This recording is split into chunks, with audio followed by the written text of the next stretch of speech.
Nah, itu. Bu Sigma itu sudah aktif tuh. Sudah membuka laman LMS-nya Bu Novi ya. Itu di situ. Nanti balik belum ngasih tahu saya Bu itu. Ngono ki senengane.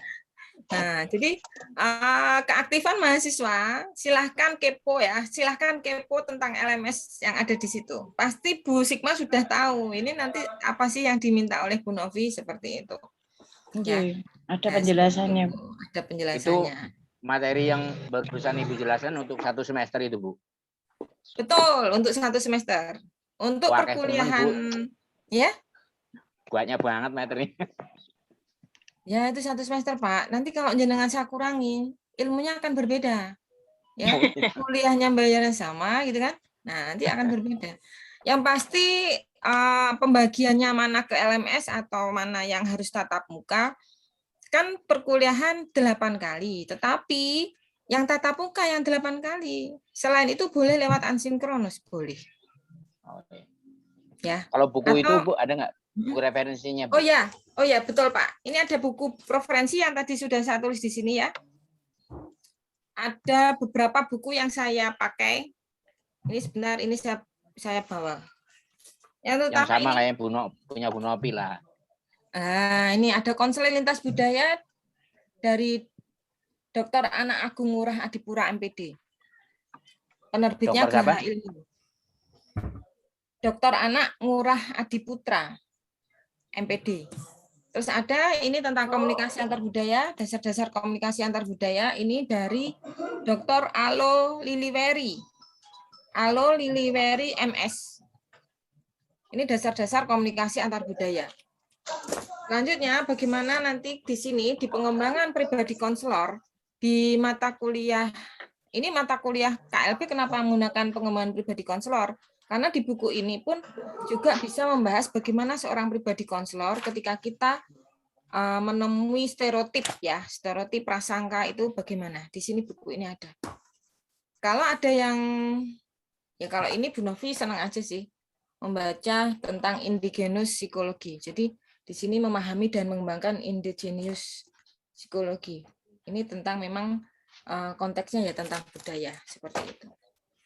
Minimal kalau mau beli buku yang mana Bu Novi, bisa buku punya Dr. Agung Ngurah Adiputra. Tetapi ingat Bu Novi juga sudah membuat modul untuk mata kuliah KLB ini. Semua materi yang Pak Yetno merasa banyak itu akan sudah saya kemas menjadi 1 buah modulnya Bu Novi. Modulnya bisa di-download di mana? Ya, itu aja Bu. Ya, nanti ada modul yang bisa di-download di MyIFED ya. MyIFED. Oh iya Bu, siap. Tapi belum unggah. Atau mungkin kalau nggak di MyIFED ya di PJJ. Di MyIF, di PJJ Bu. Nah, kalau Pak Yetno tatap muka ketemu di kampus, saya beri file Pak, ya kan? Nah, seperti itu. Yes. Bisa di-download di situ. Memang belum saya unggah, insya Allah minggu depan saya perbaiki dulu. Beberapa halaman yang harus saya perbaiki, setelah itu baru saya unggah. Ya. Ada pertanyaan lagi? Untuk modul tiap minggu depan, insya Allah. Tanya. Oke, silakan Bu Alif. Yap. Yang tadi tugas berkelompok yang mencari 3 etnis budaya. Iya. Itu kita cari maksudnya di sekolahan atau monggo Bu. Di luar sekolahan? Silakan, luar sekolah atau dalam sekolah boleh. Boleh. Ya, kalau emang di sekolah itu ada etnis lain pakai untuk klien boleh. Yang pasti di sini, kalau kelompok itu kan berarti harus ketemu satu sama lain. Siapa tahu ada yang rumahnya dekat. Karena praktikum BKP dan KKP kan harus bersama dengan etnis itu. Ya, tapi kalau seandainya tidak bisa dilakukan berkelompok, silakan dilakukan laporan itu untuk individual. Karena kan laporannya memang individual. Ya, laporannya sendiri-sendiri. Ya. Bu, saya belum tahu bimbingan kelompok itu apa, konseling kelompok itu apa. Nanti secara ringkas akan Bu Novi jelaskan sedikit ya untuk mahasiswa yang belum mendapatkan teori dan prakteknya. Bagaimana bimbingan kelompok.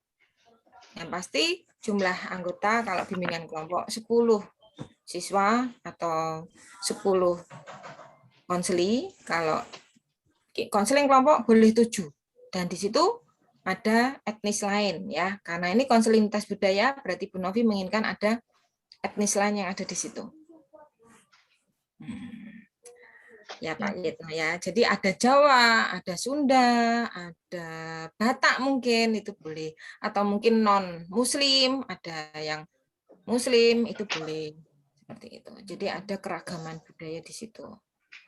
Paham, Mbak Alif? Paham, Bu.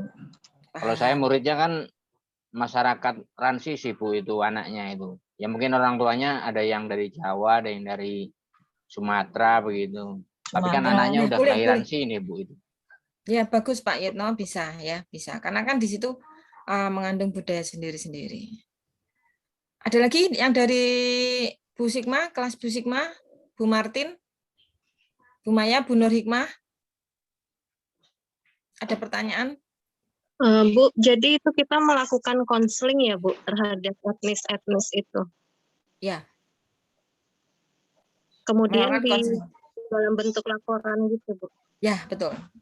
Yang akhirnya dilaporkan. Nanti sistematikanya seperti apa akan saya beri, tapi tidak sekarang. Paling tidak dari yang ada di sini tadi, apa sih yang dibutuhkan, ya kan? Dan apa sih yang harus dilaporkan? Di situ ada konseling perorangan, konseling kelompok atau bimbingan kelompok. Dan di situ, di sini ya, di sini ketika panjenengan semua berada di lingkungan etnis yang berbeda, bagaimana seorang konselor profesional ketika berada di etnis atau budaya yang berbeda itu? Apa muatan multikultur dalam kompetensi konselor? Semua ini, teori ini sudah dibahas di pertemuan. Jadi untuk menjawab ini akan gampang karena ini kan kita belum menyampaikan ke kompetensi, terus muatan multikulturnya seperti apa, ya kan? Keterampilan konselornya yang efektif seperti apa belum dipelajari, tetapi akan bisa nanti setelah membuka modul Bu Novi sambil mengikuti perkuliahan saya akan lancar untuk mengerjakan tugasnya. Gitu ya, Bu Rizka. Ya Bu. Ya. Saya mau tanya Bu. Silakan. Bu, apakah perlu disertai foto?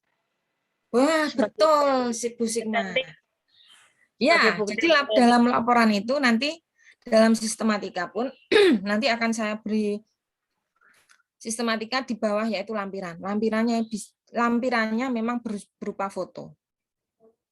Fotonya itu tentu akan kelihatan, oh dari situ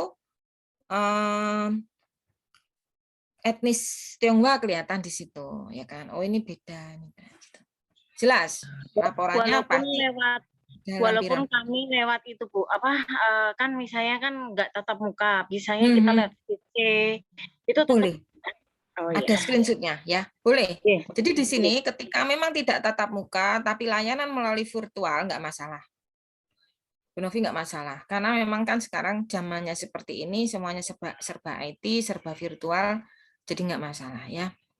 Tapi ketika memang melakukan layanan konseling kelompok atau bimbingan kelompok, munculkan dinamika dalam kelompoknya, ya jangan terlalu pasif semua anggotanya, jangan. Seperti itu. Cukup jelas ya. Nah, ya. Ini untuk selanjutnya, materi kemarin sudah saya minta untuk melihat di link YouTube. Betul? Ya, saya ini menuju ke pertemuan selanjutnya, ya, pertemuan selanjutnya. Dalam arti bahasan topik yang selanjutnya tentang apa? Konsep dasar dari konseling lintas budaya. Yang sudah membuka link YouTube saya dan melihat materinya, apa yang sudah panjenengan pahami dari konseling lintas budaya? Sebelumnya, saya akan tanya dulu apa itu budaya. Siapa yang bisa? Hal-hal yang berkaitan dengan akal dan budi manusia. Ya, bagus. Hal yang berhubungan dengan akal dan budi manusia. Terus, ada lagi yang mau menambahkan?